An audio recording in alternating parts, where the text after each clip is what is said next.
Welcome back. You're watching CNBC TV 18. This is Reporter's Diary. It's time now for our annual check on the state of mergers and acquisitions in the country.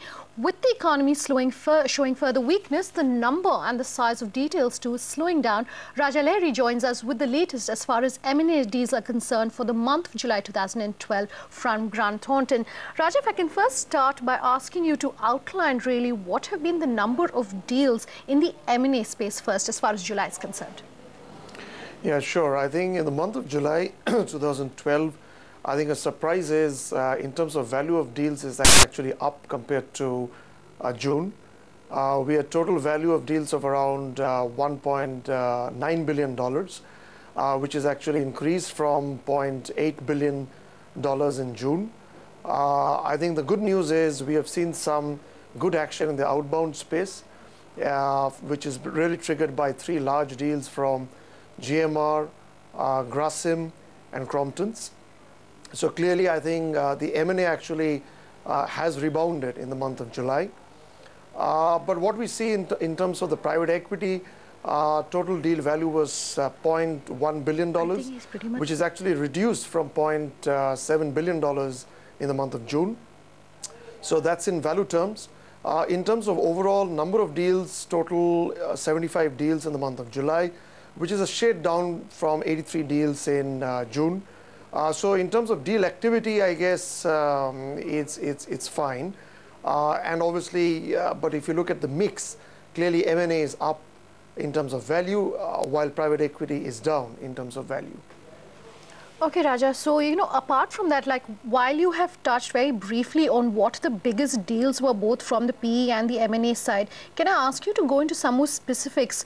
First, talk to us about the domestic front and then also outbound deals. What sort of details can you provide on the biggest, the notables, as far as both those spaces are concerned? Yeah, so I guess if you look at from the private equity, I talked about some of the larger deals that have happened, which has obviously fueled the valuations. Clearly, in terms of the larger ones, as I talked about, was a GMR reverse merging with a Singapore-listed company called United Fibers, which was $0.6 billion transaction.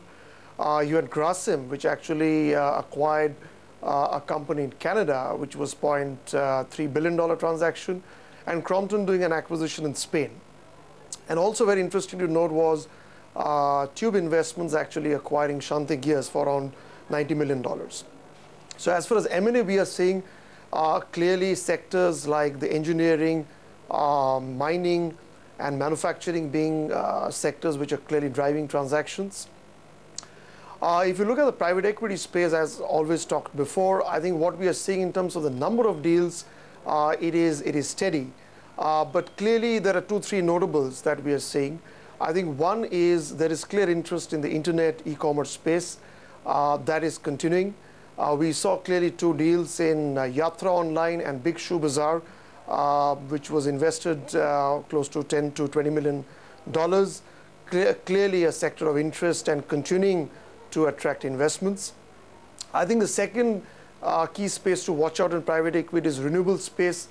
We saw Trisha Developers getting $16 million from NEA. Renewable has been a space where I'm personally seeing a lot of interest.